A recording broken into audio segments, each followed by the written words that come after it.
আপনি আন্দোলন করেছেন, শেখ হাসিনা পতনের আন্দোলন, এখন আপনার এলাকাবাসীর জন্য আপনার আন্দোলন করতে হচ্ছে। আগের আন্দোলনের ফসল আপনি ঘরে তুলেছেন, আপনারা একটা সরকারকে ক্ষমতায় বসিয়েছেন। ওভারঅল দেশের সব মানুষ, সব রাজনৈতিক দল। আমি আপনার একটা স্ট্যাটাস দেখলাম যে আমাদের দেশ হচ্ছে এই দেশে আইএমএফ এর ঋণ নিচ্ছে, এই দেশে স্টার্লিংকে এনে ঢুকাচ্ছে, মানে পুঁজিবাদের বা ইসরায়েলকে যারা রক্ষা করছে, মানে ইসরায়েলকে যারা অস্ত্র সহায়তা দিচ্ছে তাদেরকে, তাদের সব ধরনের সহায়তা আমাদের দেশ নিচ্ছে, কিন্তু প্যালেস্টাইনের পক্ষে সাধারণ মানুষ প্রতিবাদ করছে। সব মিলিয়ে ওভারঅল যেই সরকারকে আপনারা বসিয়েছেন, আমরা বসিয়েছি, মানে আপনার এখন কি মনে হচ্ছে, এরা কি মানুষের অধিকার প্রতিস্থাপিত করতে পারছে নাকি ভিন্ন দিকে যাচ্ছে? আমি বলে নিতে চাই যে এই সরকারকে বসানোর দায়িত্ব আমি নিতে চাই না।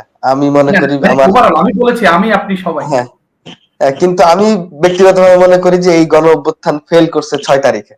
5 তারিখে গণ অভ্যুত্থান সফল হয়েছে, 6 তারিখে গণ অভ্যুত্থান ফেল করছে। যখন ডক্টর ইউনূসের মতো 111 এর পরীক্ষিত শক্তি, মার্কিন স্পষ্ট দালাল ক্ষমতায় বসে, তখন এই আন্দোলন ফেল করে, জনগণের রক্তের সাথে বেইমানি হয়।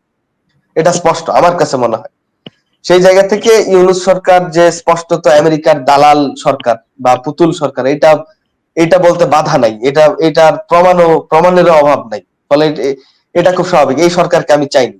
দ্বিতীয় বিষয় হচ্ছে যে দেখবেন যে আমাদের বিশ্ববিদ্যালয়ে যখন সমন্বয়কদের কমিটি দেওয়া হয়, সেইখানে আমরা আহ সাম্রাজ্যবাদ বিরোধী রাজনীতি করি এরকম 4-5 জন ছিল, এবং আর 5-6 জন ছিল অন্যান্য সংগঠনের। হ্যাঁ, তো এই জায়গা থেকে এই যে আমরা যে ছিলাম, আমাদের তো একভাবে মাইনাস করা হলো। বৈষম্য বিরোধী ছাত্র আন্দোলনটাকে রাজনীতিকীকরণ করা হলো, একটা নির্দিষ্ট গোষ্ঠীর হাতে তুলে দেওয়া হলো, অথচ আমরাও তো ছিলাম।